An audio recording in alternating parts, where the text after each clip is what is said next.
A Mancomunidade do Salnés deu comezo a unha nova edición do seu Plan Integral de Emprego Emprega 10. Entre os seus cursos atópase formación en novas tecnoloxías como a de manexo de drons, pero tamén aprendizaxe en traballos tradicionais. Dentro destes cursos atópase o de manexo de minipás e retroescavadoras, un taller moi demandado polo alumnado. Bueno, pois atopamos aquí na presentación deste novo curso do Plan Integrado de Emprego, é o primeiro curso dos que estamos levando a cabo con esta nova edición. En este caso é o curso de manexo de minipala e de retroescavadora, o que van a realizar en total 14 alumnos e alumnas.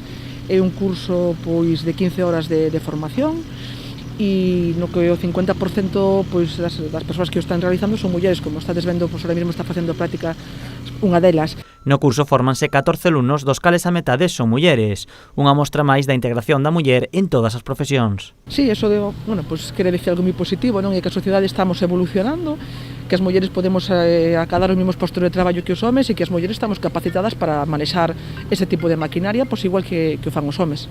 O curso nace da demanda das empresas, que cada ano necesitan a traballadores que saiban manexar esta maquinaria. Este ano se organiza novamente, pois despois do traballo de prospección que están a facer os técnicos da Mancomunidade e no que se evidencia que hai unha demanda de man de obra pois da destreza no manexo deste tipo de maquinaria e que ademais temos a compromiso de empresas que se dedican á construción pois para que os nosos alumnos poidan facer prácticas e no futuro pois incluso poidan ser contratados e contratadas, non? O traballo constante entre a Mancomunidade e as empresas axuda a realizar cursos no que o alumnado teña máis posibilidades de conseguir a integración laboral, o obxectivo principal deste Plan Integrado de Emprego.